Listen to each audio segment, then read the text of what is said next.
जब से तुझको देखा चढ़ा है बुखार है, तेरा ही जुनू सर पे सवार है। बॉडी तेरी बटर हेयर स्किन है, मेरे लिए बोलो क्या सिग्नल ग्रीन है। दिलावा के खाली बाटे रूम, मन करे फोटो ली चूम चूम कके झूम झूम कके झूम झूम कके झूम झूम कके झूम हो कके झूम झूम कके झूम झूम कके झूम झूम कके झूम।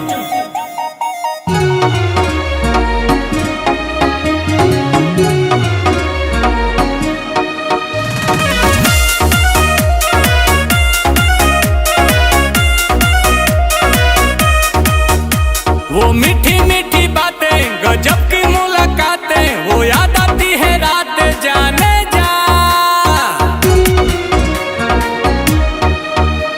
अब तू ही दिलो जा में धरती और आसमां में, अकेली तू जहां में जाने जा जाने जा। आंखों में तेरे जादू, कहो तो सितारे तोड़ ला तू।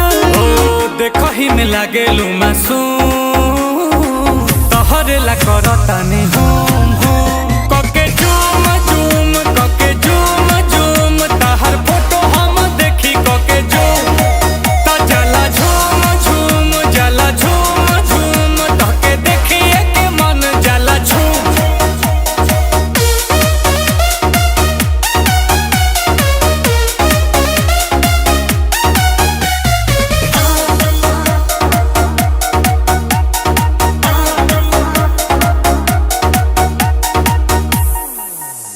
तू ही मेरी कहानी, तुझ में ही जिंदगानी, इस प्यासे की हो पानी जाने जा।